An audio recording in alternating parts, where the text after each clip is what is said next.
It was not until 1929 that the modern borough of Dumfries was formed. Until that date, the twin boroughs of Dumfries and Maxwelton looked at one another across the River Nith. Each was content to go it alone.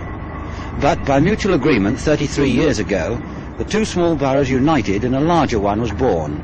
It now has a population of over 27,000. But with increased size came increased responsibilities, and this no council could ignore.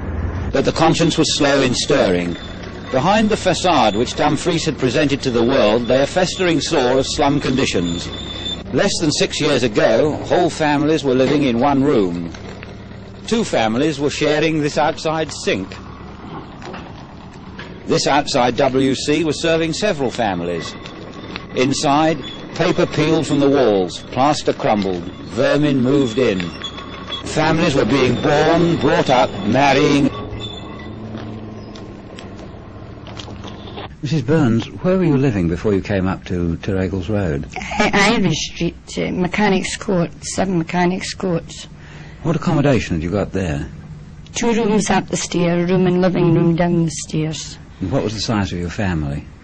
I had 5. Before I left Irish Street, I had 5 children.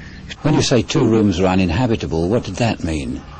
Well, we were bothered in the warm weather. We had bugs in the warm weather, and it wasn't good for the children. I mean, we couldn't put the beds, any furniture or anything into the rooms up the stairs. So you were virtually living in 2 rooms then? You were just the room and kitchen down the stairs, that was all. Must have been a great relief when you made the move up here. Oh yes, we had a new house, it was grand. Must have represented quite a financial change when you came to this house. Oh yes, 7 and 10pence it was in Irish Street, and we'll come up here, it was 24 shillings, and now it's up to 35. Would you like to go back? Yes, I would, for the good times we had anyway, you know, good company we had. Would you say you were lonely then, living on a housing estate? Yes, you do. I mean, the children are away at school all day. I mean, they're away from morning and they're not back tonight. They have such a distance to go, you see. If they had a new school, it would be grand. Those are some of the disadvantages. What would you say are the advantages of living up here? Well, for health reasons, for one. I mean, the children are all healthy. I mean, they've never had very much trouble since we come up here. I mean, when we were in Irish Street, the doctors had colds and measles, all their little troubles, you know. But since we come up here, they've been awful well. But in spite of those advantages, you'd still like to be back? Oh, yes. Yes. You've got quite a big garden here. Do you think that's an advantage? Oh, I'd much prefer a smaller garden. My husband's not very keen on it. He hasn't really the time, you know. What does he do? He's a lorry driver. So he doesn't for the Workington breweries, and when the summer comes in, the time he should be digging the garden, he's working late at nights and he can't get into it. So your garden goes by default? Yes. Just now anyway, until the kids are big enough to dig it.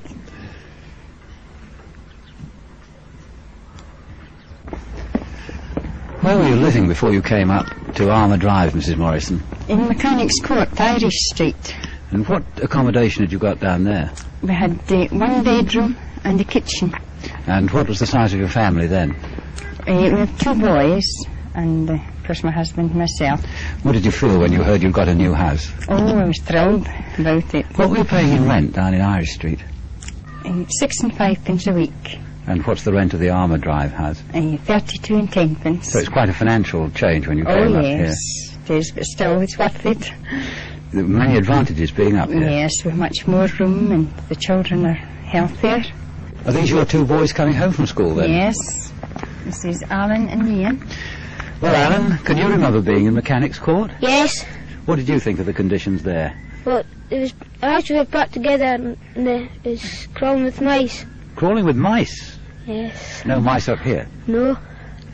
Ian, you remember Mechanics Court? Yes. What did you think of it? Well, the house was all packed together and you hadn't much room to move, and you got more room to move down here. It's much healthier. You feel much better up here? Yes. Where do you go to school? Marchmount. Does that mean you've got to cycle across the town? Yes. How do you cope with all the traffic? Oh, I'll get through it. You're not afraid of it? Sometimes. Mr. Wilson, what was the extent of the problem, housing problem facing Dumfries?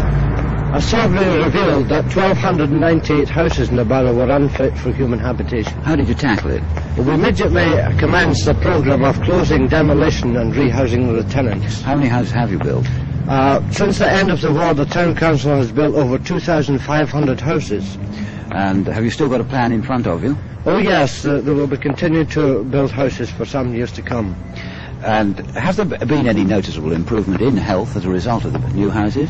Well, it's a bit difficult to gauge, but in 1912 the death rate in the borough was 16 per thousand, and even in one close it was 74 per thousand. Today the figure is about 12. Is it reflected in the health of the children at all? I am told by many people that there's been a vast improvement in the health of the children since they were rehoused.